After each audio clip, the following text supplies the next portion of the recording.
பிரியாணிக்குங்க gravy ready ஆகிட்டுங்க. எண்ணெய் ஊற்றிங்க. பிரியாணி மசாலாவுக்கு வந்துங்க எண்ணெய், பிரிஞ்சி இலைங்க, கிராம்பு ஒரு 4-5 கிராம்புங்க, ஏலக்காய் ஒரு 4-5 சும்மா கிள்ளி போட்டால் போதும். ஏலக்காய், கிராம்பு, கல்பாசி, பட்டை ஒன்றுங்க. இதெல்லாம் எண்ணெயில் போட்டுங்க. நல்லா பொரிஞ்சோடனே நம்ம பல்லாரி வெங்காயம் 2 அறுத்து போட்டுங்க, வதக்கிட்டுங்க. பச்சை மிளகாய் 1-2 வதக்கி போட்டுட்டுங்க. தக்காளி 2 வதக்கி விட்டுட்டுங்க.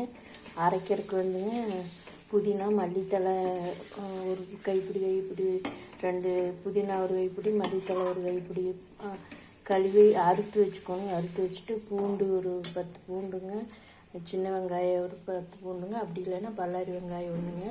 அரைக்கிறதுக்கு பச்சை மிளகா 2 இல்லாட்டி 1 பெரிய பச்சை மிளகாய் இருந்துன்னா, இஞ்சி பெரிய பூண்டு ஒன்றுங்க, சோம்பு ஒரு டீஸ்பூனு. இதெல்லாம் மிக்சியில் நம்ம இந்த மாதிரி 3 மிக்சியில் 2வது மிக்சியில் ஃபஸ்ட்டு சின்ன வெங்காயம், பூண்டு, இஞ்சி இதெல்லாம் போட்டுட்டுங்க. கடைசியில் மல்லித்தலை, புதினா தலை மேலே போட்டு அரைச்சோம்னா நல்லா நைஸாக அரைச்சி விட்ருங்க. நம்ம இது தக்காளி, சின்ன வெங்காயம் இதெல்லாம் வதங்கினோன்னே அரைச்சி வச்சதை போட்டுங்க. 1 டீஸ்பூன் கல்லுப்பு,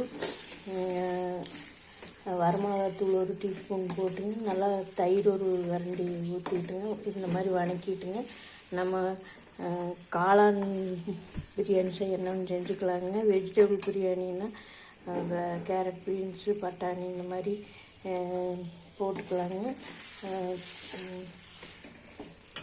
அதுக்கு இது என்னென்ன காய் போடணுமோ வெஜிடபிள் போட்டுக்கலாங்க. அது வந்து நம்ம தனியாக வேக வைக்க வேண்டியது இல்லைங்க. காளான் வேணால் 10 நிமிஷம் வேக வச்சு அந்த தண்ணியும் சேர்த்து நம்ம வச்சுக்கலாங்க. இந்த மாதிரி சின்ன குக்கரில் 2 தடவை வைக்கிறதுங்க. 2 டம்ளர் வச்சுருக்கிறேன்.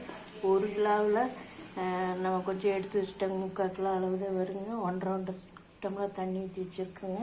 நம்ம மறுபடியும் இதில் பாதியாக நம்ம இதில் எடுத்து போட்டுக்கலாங்க. போட்டுட்டுங்க 2 தடவை இந்த குக்கரில் வைக்கிறேன். இந்த குக்கரில் அடி பிடிக்காதுங்க. 3 விசில் வந்து வேகமாக 2 விசில் வேகமாக விட்டுங்க. 3வது விசில் சிம்மில் வச்சு ஒரு 5 நிமிஷம் இருந்ததுன்னா விசில் வரலைன்னா கூட நிறுத்திடலாங்க. 10 நிமிஷம் போயிங்க. நம்ம விசில் அடங்கினோன்னே எடுத்து பிரியாணி கிளறிட்டுங்க. நம்ம எலுமிச்சம்பழம் அரை மூடி புழிஞ்சு விட்டுக்கலாங்க. இது ஒரு 3/4 கிலோ அரிசிக்கும் போட்டுக்கலாங்க. 1 கிலோ அரிசிக்கு சீரக சம்பாத்தை ஊற வச்சுருக்குங்க. 2 டம்ளருங்க. இந்த மாதிரி டம்ளரில் 2 டம்ளருங்க. இது மாதிரி ஒரு 6-7 டம்ளர் 7 டம்ளர் இருந்ததுன்னா 1 கிலோ வருங்க. நான் 4 டம்ளர் 2 டம்ளர் போட்டிருக்கிறேங்க. இந்த குக்கரில் 2 தடவை வைக்கிற மாதிரி. பெரிய குக்கராக இருந்ததுன்னா கொஞ்சம் அடி கனமான பாத்திரத்தில் குக்கரில் வைக்கலாங்க. நேரடியாக வைக்கிறனாலும் கூட நம்ம இந்த மாதிரி தண்ணி அளந்து ஊற்றிட்டுங்க. இது நல்லா கிரேவி நல்லா ப்ரௌன் கலராக வரணுங்க. நம்ம பச்சையாக அரைச்சோங்க. புதினா, மல்லித்தலை பச்சை கலரில் இருக்குங்க. இந்த மாதிரி ஒரு ப்ரௌன் கலரில் வந்தோடனே நம்ம வந்து சிக்கனாக இருந்தாங்க கூட 1 கிலோ இருந்ததுன்னா நம்ம அதை வேக வச்சுங்க. சிக்கனுக்கு இதே மாதிரி குக்கர்லேங்க ஒரு 3/4 கிலோவோ 1/2 கிலோவோ நம்ம எவ்வளோ போடுறோமோ அந்தளவுக்கு வெறுக்கு சிக்கன் மட்டனை மட்டும் கழுவிட்டுங்க. நம்ம ஒரு 3 விசில் விட்டு இறக்கிட்டுங்க. இந்த தண்ணி கூட அளந்த தண்ணி கூட நம்ம 1-1.5 டம்ளர் இந்த தண்ணியும் வடித்து விட்டுக்கோங்க. சிக்கனாக இல்லை காளானாக இருந்ததுனாங்க நம்ம இதில் போட்டு தனியாக வதக்கிட்டு அப்புறம் நம்ம இதெல்லாம் ஒன்றா கலக்கிங்க. இந்த மாதிரி குக்கரில் நம்ம வச்சுக்கலாங்க. இதுக்கப்புறம் நம்ம காய் உடனும் போட்டுக்கலாங்க. காளான் போடணும் போட்டுக்கலாம். சிக்கன், மட்டன் எதுனாலும் போட்டுக்கலாங்க. மட்டனுங்க 3 விசில் இதில் வந்தோடனே அந்த தண்ணி வடித்து வச்சுருவோங்க.